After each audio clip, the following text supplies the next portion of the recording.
I was in London for a business trip on a FaceTime call with Sophia, the woman I'd married to seal a merger. Suddenly, a voice echoed from her end of the call. Leo Vance. Sophia, baby, could you come scrub my back? Panic flashed across Sophia's face. She rushed to explain. Ethan, don't get the wrong idea. Leo got drunk at a reception, and I was just dropping him off at his apartment. My hand, holding a fountain pen, tightened for a second before I relaxed my grip. My voice was laced with ice. This is a critical time, right before our two companies merge and go public.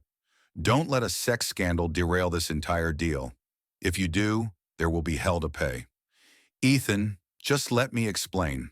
I ended the call before she could finish and went back to my work. It was a marriage of corporate convenience.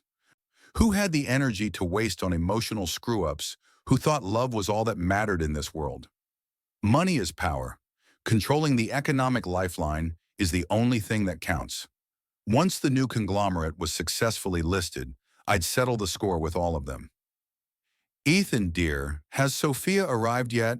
The family is all here. We're just waiting on you, our guest of honor. We'll be on our way soon, Eleanor. She's just in the restroom, I lied smoothly. Hanging up, I scanned the arrivals pickup area at JFK. I saw my familiar Maybach and driver, but Sophia was nowhere in sight. I wasn't surprised.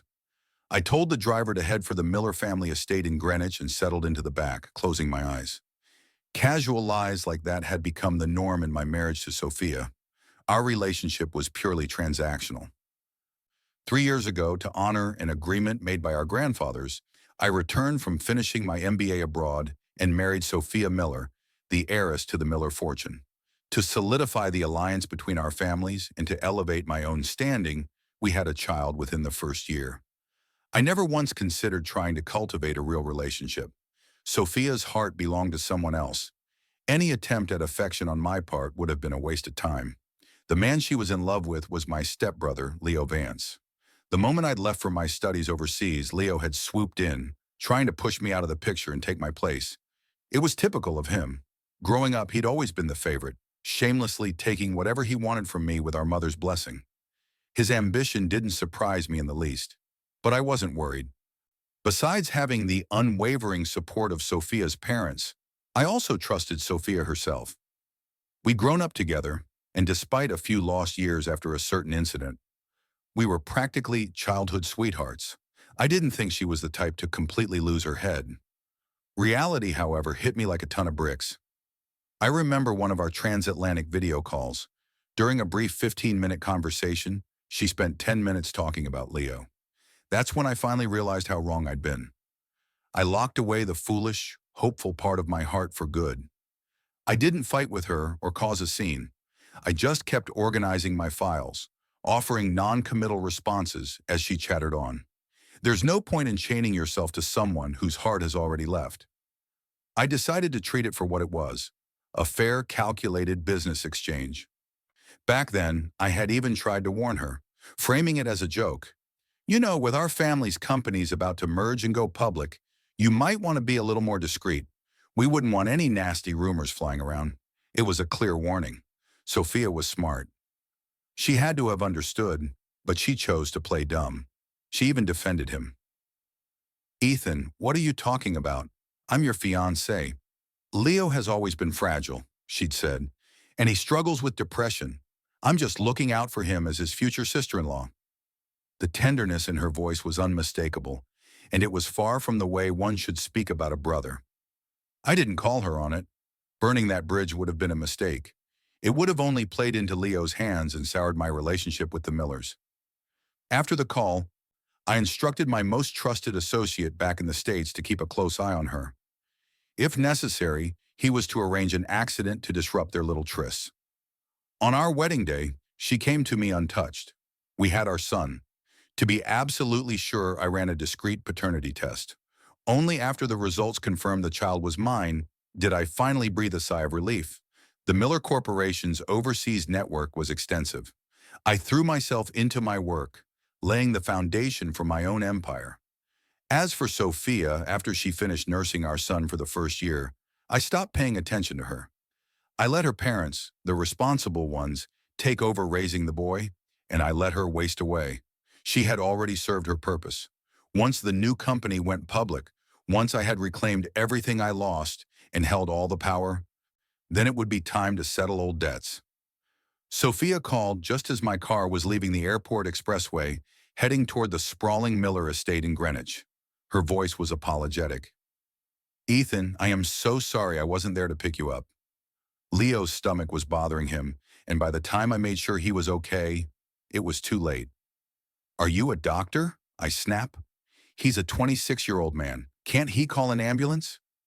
The temperature inside the car plunged. In the rearview mirror, I saw my driver swallow hard. I took a slow breath, forcing myself to remain calm. Even if I didn't care about her, I was still a man. No man wants his wife acting like a nursemaid to another man, especially when that man is a stepbrother, only 2 years his junior. "Ethan, don't be angry. I wasn't thinking straight." "Whatever." I cut her off. "Same plan as always. Meet me at the outdoor mall near the estate." I hung up and took a deep breath, willing the cold fury to subside. The driver's posture was rigid, sensing the tension. Driving like that was an accident waiting to happen, and I couldn't afford any complications.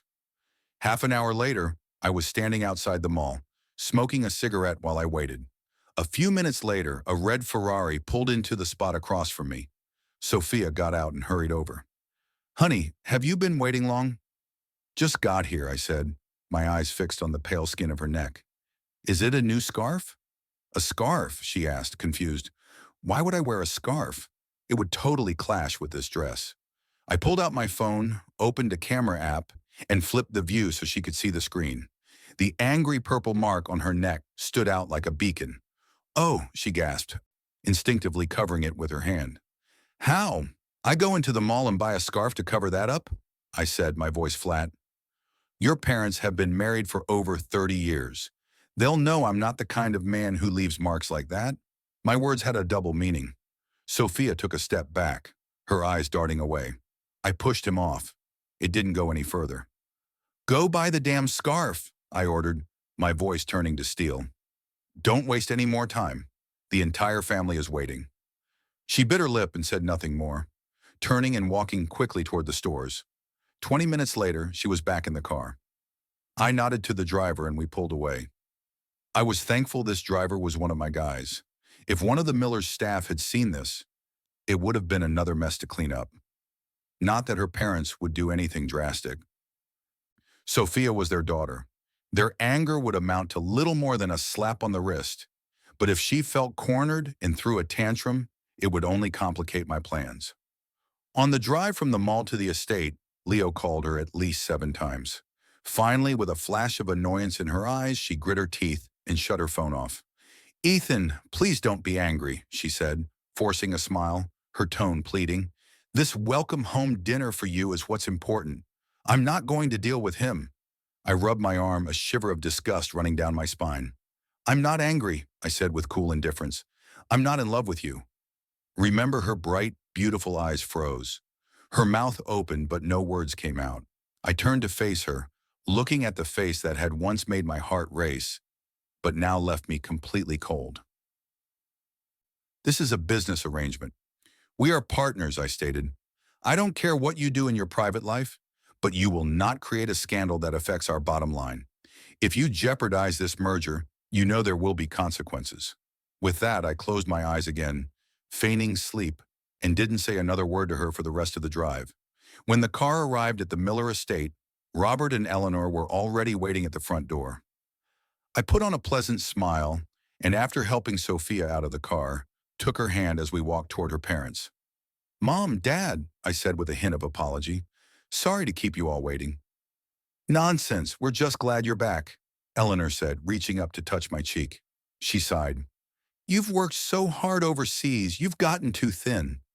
Her genuine concern made me smile. "Not at all. Leaner is stronger." Before she could say more, Robert interjected. "All right, let's get our boy inside for dinner. He must be starving after that long flight." Eleanor's focus shifted, and she quickly ushered me into the grand villa. Before dinner, there was a small but significant moment. Robert insisted I sit between him and Eleanor at the dining table. It was the head of the table, the seat of honor. I tried to refuse, but they were adamant, so I relented. I understood their gesture. They were publicly affirming their support for me, elevating my status in front of the entire Miller clan. Sophia, seated next to her mother, faded into the background. The once dazzling heiress, now just a footnote. Throughout the meal, Eleanor kept piling food onto my plate. Within minutes, it was a small mountain. Seeing my slight embarrassment, she reassured me. "This is just family, Ethan. No need for formalities. Eat up." After a fine meal and a few rounds of drinks with various relatives, the welcome home dinner began to wind down. But Eleanor had noticed Sophia's silence throughout the evening, and her eyes kept drifting to the out-of-place silk scarf around her neck. I recognized the signs. She had surrendered, but Robert wasn't finished. "You will go to the library. You will stay there and write 100 times. I will honor the name of my family, and I want a handwritten note with a fountain pen." For 11 nuas that night, I helped the limping Sophia back to our house. I got her settled on the sofa and found some ointment for her to apply to her knees. She hadn't finished the writing. The Miller family creed was over 1,000 words long. It would have taken her until the next night to complete it. I had work to do the next day, and I didn't want to put Robert and Eleanor in an awkward position after they defended me so fiercely. So I had intervened, asking her father to let it go. For a pampered woman like Sophia, a full day and night of kneeling would have permanently damaged her knees. As she slowly began to rub the ointment on her legs, I poured her a glass of water and prepared to head to the guest room for the night. "Ethan, wait. What is it?" I asked, turning to face her with a neutral expression. "I know I was wrong," she said, her eyes red as fresh tears began to fall. "I'll let his sob story get to me. I swear I will never contact him again." She was realizing this now. It was too late. After years of this delusion, she had zero credibility with me. But I didn't press the issue. "Okay," I said flatly. "I'm going to bed. I have a long day tomorrow." With that, I walked up the stairs to the guest room, the faint sound of her sobbing echoing from the living room below. I ignored it. The next morning, I was at the office before sunrise. I cleared the backlog of documents for my trip before starting to strategize the post-IPO phase of the new conglomerate. Just as I was taking a moment to recharge with a coffee, my assistant knocked on the door. "Mr. Ford, Leo Vance is at the reception desk demanding to see you. Should I send him up?" My eyebrows shot up. "Yes, let him in." A few minutes later, Leo sauntered into my office dressed in a ridiculously expensive designer suit that did nothing to hide his slouching posture. He glanced around the room before slumping into the chair across from my desk, propping his feet up on the polished wood. He saw me frown but smirked, his tone dripping with sarcasm. "Ethan, my dear brother, why so serious? We're family after all. You should try to be more like Sophia. She's so much more fun." My gaze turned to ice, but I kept my voice even. "State your business or get out." Leo slammed his feet back on the floor and shot up, his eyes filled with venom. "Sophie is ignoring me." "What did you do?" "That's her business." "Don't lie to me," he snarled. "Everything was fine yesterday. I almost had her. Then she goes to that damn estate with you, and suddenly she's a different person. You're telling me you had nothing to do with it?" My patience, already worn thin, finally snapped.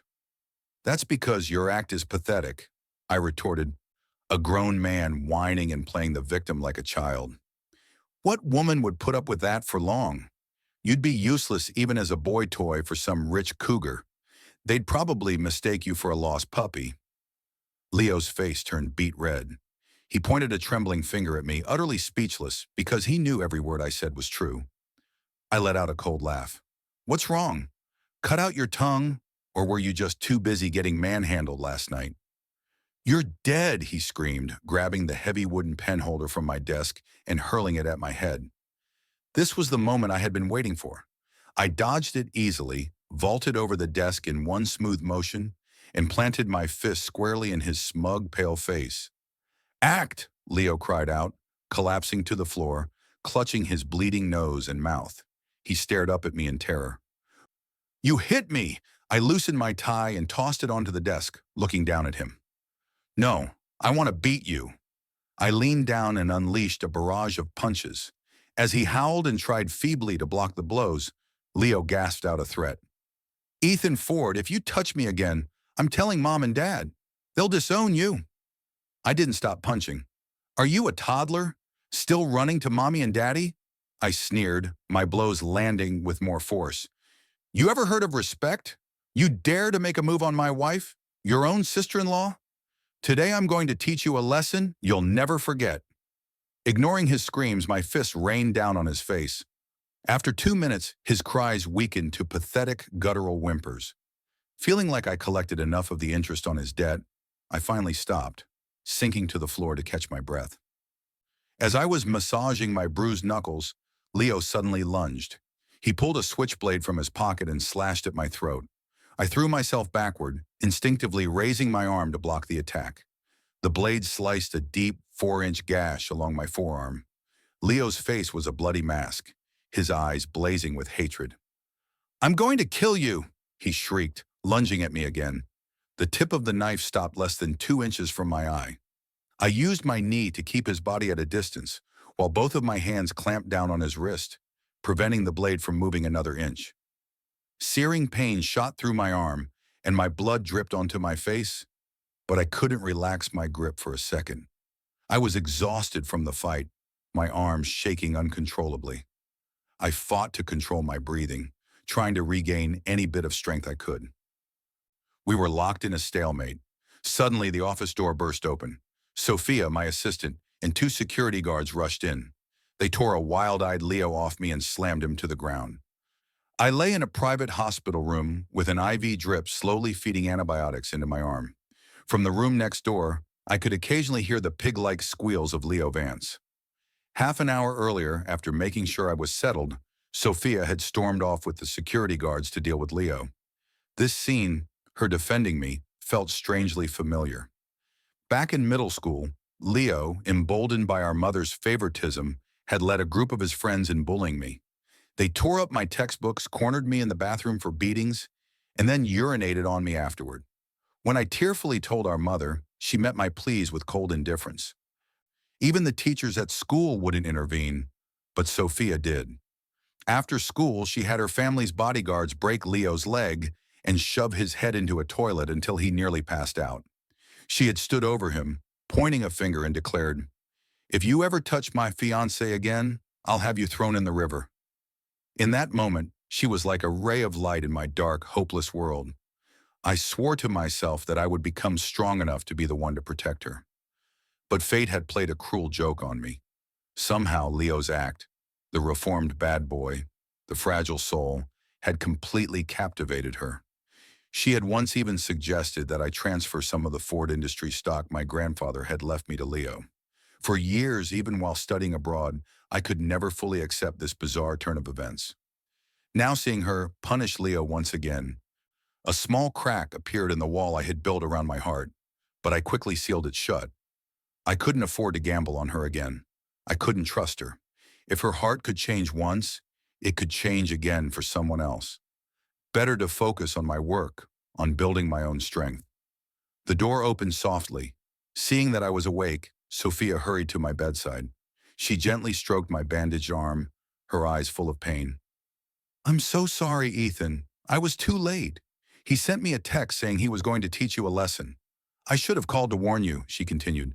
"But don't worry, I didn't just slap him 100 times. I had the guards break 5 of his fingers. He will never bother you again." A sudden sting filled my nose and a tear escaped, rolling down my temple and into the pillow. I felt pathetic. I ripped the 4 needles out of my arm, wiped my eyes, and glared at her. "Sophia," I said, my voice thick with a strange new resolve, "I don't need you anymore." With that, I walked out of the room. As much as I hated Leo and my mother, the one who had hurt me the most, the one I resented with every fiber of my being, was her. That evening, I locked myself in my home office and buried myself in work. It was the only way to silence the noise in my head. Just as I finished giving instructions to my assistant, my phone rang. It was my mother. I didn't have to guess why she was calling. It was to defend her precious son. The moment I answered, a hysterical shriek erupted from the speaker.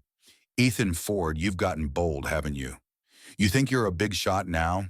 How dare you do that to your brother? You get over here right now and kneel and apologize to Leo. I set the phone down on the desk and rubbed my ear. Stop screaming, I said coldly.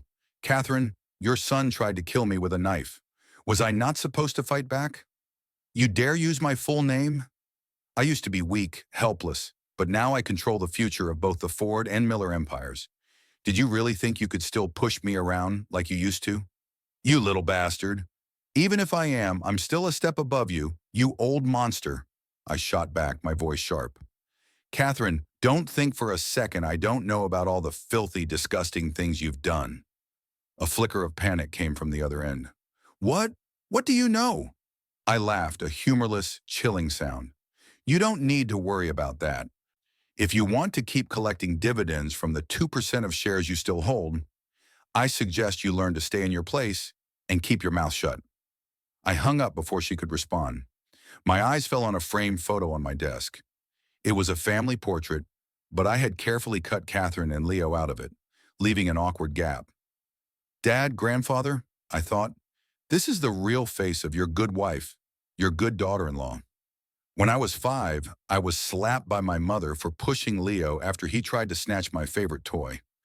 I ran out of the house in a fit of anger. That was when I was kidnapped and sold to a family in a remote mountainous region. My father, forgetting his anger at my mother, immediately organized a search party, leaving my grandfather to manage the company. A year later, he finally got a solid lead, but his car was involved in a major accident on a treacherous mountain road. Because of the remote location, he died from his injuries before help could arrive. By the time my grandfather rescued me and brought me home, all that was left of my father was a black and white photograph. It was as if my grandfather aged 10 years overnight. His back, once straight and proud, became stooped. He hated my mother, but was powerless to do anything. At the time, her family, the Vances, were a dominant force in the next state over. While Ford Industries was still a relatively small company, thinking of the hundreds of families who depended on the company, he swallowed his grief and anger. He moved us out of the house I'd shared with my parents and back into the old Ford family home. For the first few years, with my grandfather protecting me, Leo and his mother never dared to lay a hand on me. But the year I started middle school, my grandfather's health took a turn for the worse. The grief of losing his son, combined with years of overwork, caused old war injuries to flare up. He passed away not long after. I can still see the worry and regret in his eyes as he lay on his deathbed, terrified for the young boy he was leaving behind. The Fords had been a line of only sons for 3 generations. He had no choice but to leave a detailed will, hiring lawyers and setting up a trust to protect me. The company, which had grown significantly, was put in the hands of a professional management team. But he was forced to grant some power to my mother. After all, she was my only legal guardian. I had hoped she might treat me better, knowing her own family had always favored her brother over her. I prayed that the wealth my grandfather had left her would temper her cruelty. But we were both wrong. That woman was a monster. In public, she played the role of the grieving widow and devoted mother. But in private, she beat me, starved me, and often brought a strange young man home late at night. She was clever.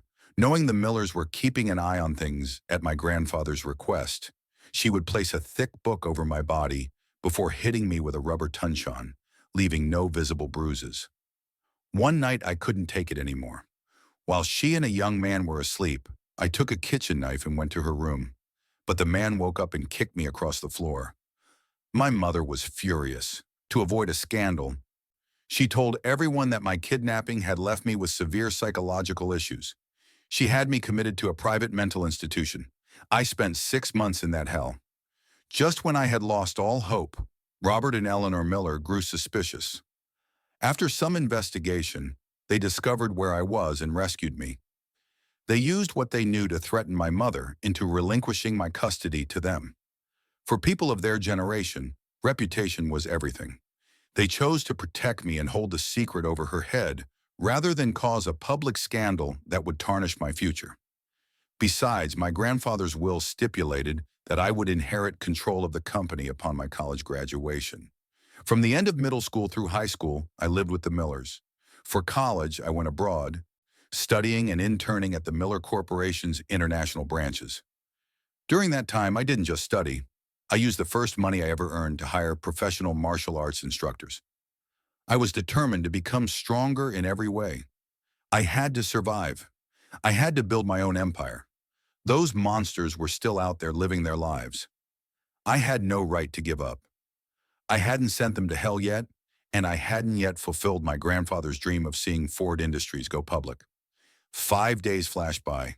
Today was the day, the celebration for the successful launch of the new conglomerate, a merger of the Ford and Miller empires.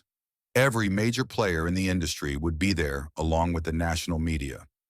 At the moment, however, I was reluctantly letting Sophia help me shower. The gash on my arm was too deep to get wet. And after days of sponge baths, I couldn't show up to such a momentous occasion looking unkempt. Ethan, what do you think of this suit? Sophia held up a new custom-tailored suit. It's designed for comfort without sacrificing formality. It should be perfect for you right now. I nodded. Fine, you handle it. Since she had dealt with Leo, she had become a different person. Her focus had shifted entirely to our family.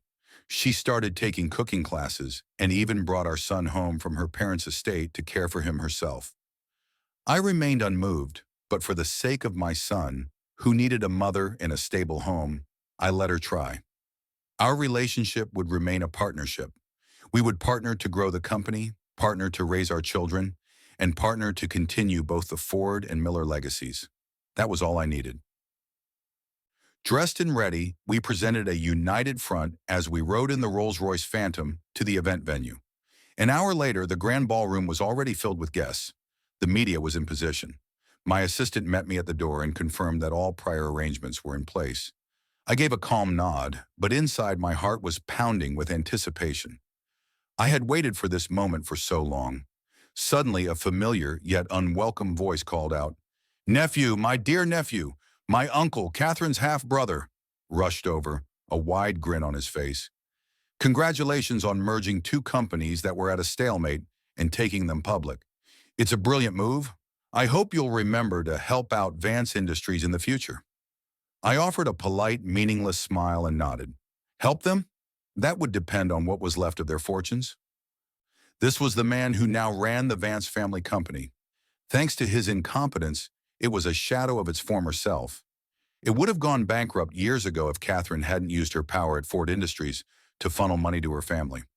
Still, their manufacturing line and a few key engineers had some value. I was already planning the acquisition.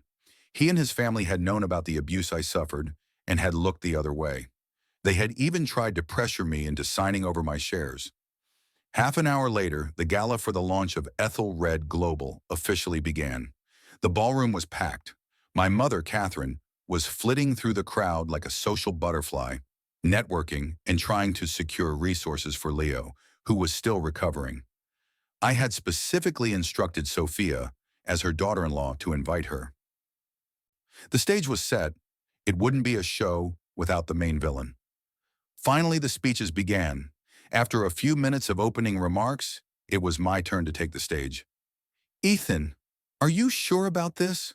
Sophia whispered, her face etched with worry. "This is such an important day. If this goes wrong, it could backfire spectacularly. Don't worry, everything is taken care of." I walked toward the center of the stage. Living under the same roof, Sophia knew parts of my plan. I told her to test her allegiance. If she had faltered, I would not have hesitated to cut her out, regardless of my debt to her family. I glanced at Robert and Eleanor Miller, beaming with pride in the front row. Thankfully, their daughter hadn't been foolish enough to choose the wrong side. I took the microphone and delivered the standard corporate speech. Just as everyone thought I was about to wrap up and move to the next part of the program, I changed my tone. "Ladies and gentlemen," I announced, my voice ringing through the silent hall. "Before we continue, I have something very important to share with you all. Please direct your attention to the main screen." As the crowd murmured in confusion, I signaled my assistant. The first thing that appeared on the screen were photos and hidden camera videos from my childhood. My mother, Catherine, beating me and Leo, leading his friends to torment me. The quality was grainy, but the faces were unmistakable. My mother, who had been glowing with pride just moments before, froze. The champagne flute slipped from her hand and shattered on the floor. No one noticed. They were all transfixed, horrified. No one could have imagined that the woman who had so carefully crafted an image of a loving mother was capable of such cruelty. I said nothing, simply signaling for the next set of files. This, I knew, would blow the roof off the place. The screen now showed bank transfers and encrypted messages, evidence that Catherine had paid human traffickers to kidnap me. This was followed by a video deposition from one of the surviving traffickers. Then came the final devastating blow. Evidence that she had bribed a truck driver to stage an accident due to fatigue, intentionally ramming my father's car on that mountain road. As I had expected, the room erupted. Every eye in the hall turned to Catherine, who now looked as if she'd seen a ghost. "No, that's not possible," she muttered, her face ashen, beads of sweat forming on her forehead. "It's fake. It has to be fake." A few seconds later, she snapped, screaming like a madwoman. "It's a lie, all of it. Shut it off. Ethan Ford, you shut it off right now." She tried to rush the stage, but the security guards I had placed nearby intercepted her, restraining her and covering her mouth with a piece of tape. How strangely familiar. It was the same thing she used to do to me when she didn't want to hear my crying, stuffing a dirty rag in my mouth and taping it shut. I had omitted the rag. I was being merciful. The guests began to whisper amongst themselves. "Is that woman insane? That's her own son." I'd heard rumors that Catherine was cold to her older son, but I never thought. I remember something odd. Shortly after old Mr. Ford died, Ethan disappeared for a while. Then suddenly he was living with the Millers. Do you think she did something to him? It makes sense. She spent years using Ford resources to prop up her own family's company, and I heard she tried to force Ethan to give up his shares when he first took over. But why would she kill her own husband? "I know a secret about that," another guest chimed in. "Catherine was never in love with the old CEO. She tricked him into marrying her. She was having an affair with some young actor, but he disappeared after he went overseas." Hearing her darkest secrets being aired out, Catherine struggled violently, shaking her head, but with her hands bound and her mouth gagged. All she could produce were muffled, desperate sobs. A small smile played on my lips. This was only the beginning. The real bombshell was yet to come. A motion for quiet.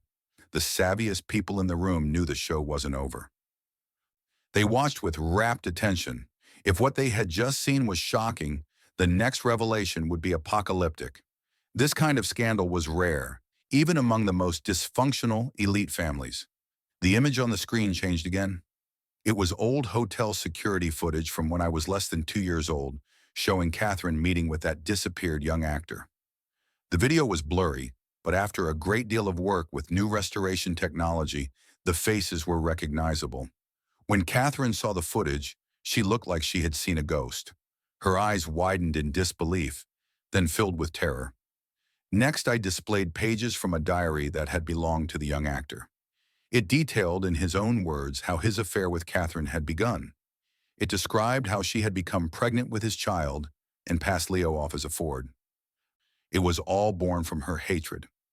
The next witness to appear on screen was my father's original fiancée. She recounted how my father, a brilliant and handsome businessman, had been targeted by Catherine at a party. My father was already engaged, so Catherine drugged him, slept with him, and then threatened to go to the police unless he married her. She then anonymously mailed a video of their encounter to his fiancée and had her threatened into silence. The fiancée and her family fled the country, and my father, cornered, married the then powerful head of the Vance family. As the audience wondered what this story of a spurned lover had to do with anything, one final video played. It was a recording made by a nanny who had been fired years ago. She explained that my father and Catherine's marriage was loveless. Soon after I was born, Catherine had hoped that having a child would soften my father's heart toward her, but he only paid attention to me, treating her as if she were invisible. Her resentment grew, and she began to resent me. She would deliberately let me go hungry to get his attention, which only made him despise her more. When I was just over a year old, they had a massive fight, and Catherine stormed out. She returned the next day full of apologies and told my grandfather she wanted to have another child to secure the Ford lineage. Soon after Leo was born, the video ended. The hall was completely silent. Every person in that room was sharp enough to connect the dots. I didn't leave them guessing. I signaled my assistant to display the final piece of evidence. It was a paternity test between my father and Leo Vance. The results were displayed in large, bold letters. Biological relationship. This was thanks to my grandfather. He had suspected something was wrong and had secretly secured a DNA sample. He had died suddenly, but he had mentioned his suspicions in a letter that was to be given to me when I came of age. It was only on my 18th birthday that I finally understood why my mother had treated me with such cruelty. I was nothing more than an outlet for her bitterness. From that day forward, I began to gather evidence. It was a slow process. I was too weak, too powerless. It wasn't until I went abroad and built my own resources that I could truly begin to investigate. I had finally assembled the complete picture the year I was married, but Catherine still held a significant amount of power within Ford Industries. I had to sideline her first. I couldn't risk destroying the company my father and grandfather had built. So I worked tirelessly, growing my own power while plotting my revenge. Today, the time was finally right. I had squeezed every last drop of value out of her. Catherine was broken.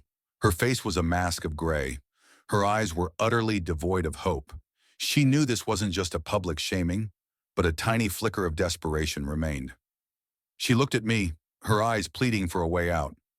I walked over to where she was being held and crouched down, my voice a demonic whisper.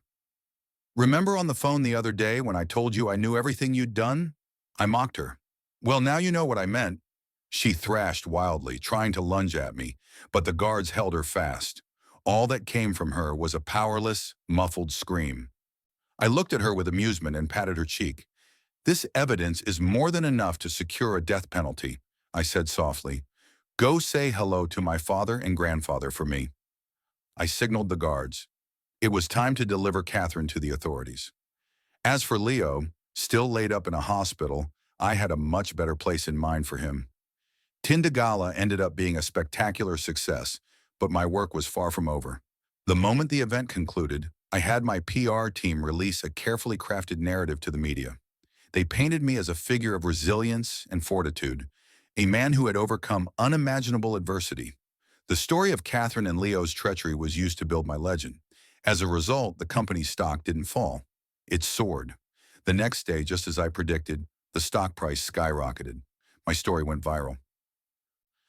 Trinited on Twitter, people flooded the new company's website with messages of support, demanding I create a personal social media account. I obliged. Within an hour, I had 5 million followers. After posting my first inspirational message, I headed to the city's premier psychiatric hospital. Leo Vance was now a resident undergoing intensive inpatient therapy. It was all thanks to his own pathetic ploy. To win Sophia's sympathy, he had managed to get himself a legitimate diagnosis for major depressive disorder. As his loving older brother, I couldn't possibly cast him out and let him fend for himself. I was a compassionate man after all. Looking through the reinforced glass of his private room, I saw him strapped to a bed and felt a pang of dissatisfaction. He was still injured. Surely he needed more dedicated care. I immediately made a substantial donation to the hospital for new equipment and facilities to ensure his well-being. Then, worried he might get lonely, I made another donation with a specific request that several of the hospital's more gregarious female patients with schizophrenia be moved into his spacious room to keep him company. Now, watching Leo sob with joy amidst his new friends, I could hear his happy shouts of my name even through the soundproof door. I smiled genuinely.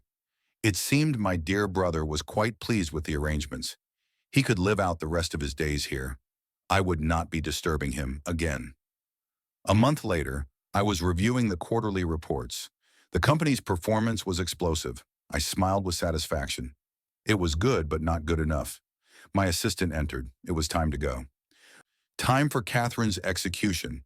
My evidence had been airtight. The state had taken less than 2 weeks to verify everything and hand down a death sentence. Today was her last day on earth. I had bought her favorite cake to see her off, a final act of piety. It had taken days of petitions to get approval for the visit. I entered the sterile room alone, carrying the cake box. Catherine was already strapped to the metal gurney. In just a few weeks, she had aged decades. Her hair was white, her face a roadmap of wrinkles. When she saw me, her expression twisted. "Mother," I said, opening the cake box, "I'll come to see you off.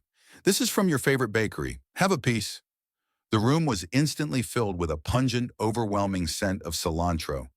She despised cilantro. The smell alone could make her gag. Her eyes, full of despair, pleaded with me. But then I showed her a recent photo of Leo, blissfully happy in his new home. She resigned herself and ate. She only managed a third of it before she threw up. It didn't matter. Time was up. After a final silent farewell, I turned and left the room. Go in peace, I thought. Father and grandfather are waiting for you on the other side. 3 years later, Robert and Eleanor Miller officially retired to focus on Sophia, who was pregnant with our second child. Over these years, she had been a model partner. She excelled at her role in the company while also taking on the full responsibilities of managing our home and raising our son. A wife that good deserved a second child to continue our legacies and to give our son a companion. I signed the last document and looked over at my son playing happily in the private play area I'd had built in my office. He was a good boy. He knew never to disturb me when I was working.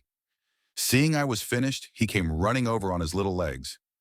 "Daddy, can you play with me now?" he asked, his face full of hope. "Just for a little while." I smiled and nodded.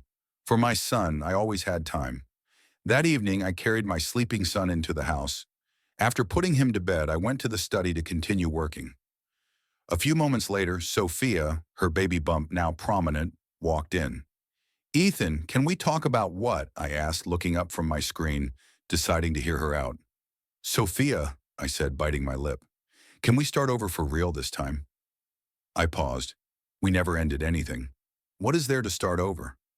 She looked down, her voice trembling. "I swear, Ethan, I never crossed that line with Leo. The night he tried to force himself on me, I slapped him and came straight to find you. It's been 3 years. I report my every move to you. I've done everything to earn back your trust. Can't you forgive me?" Her voice broke.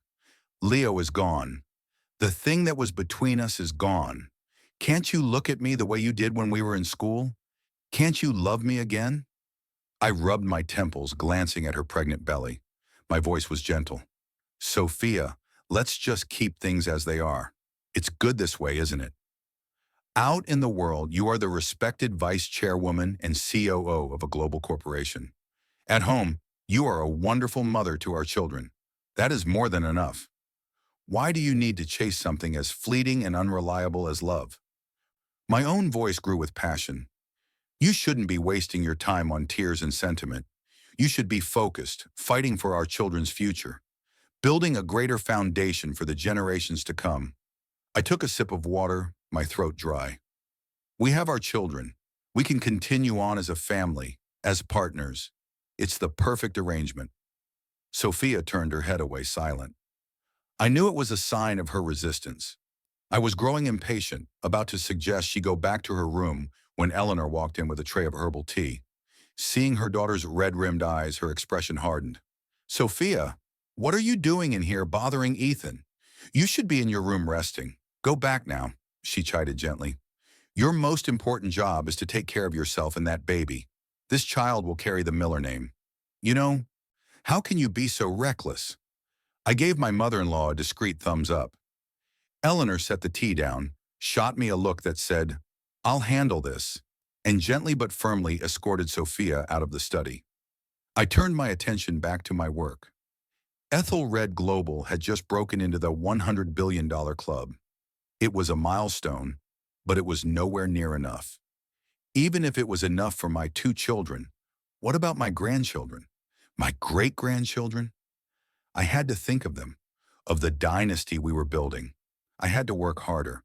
I had to keep pushing. Let's go, I thought to myself. I would make this company the most powerful in the world. I would build a fortress of wealth for my descendants. The end.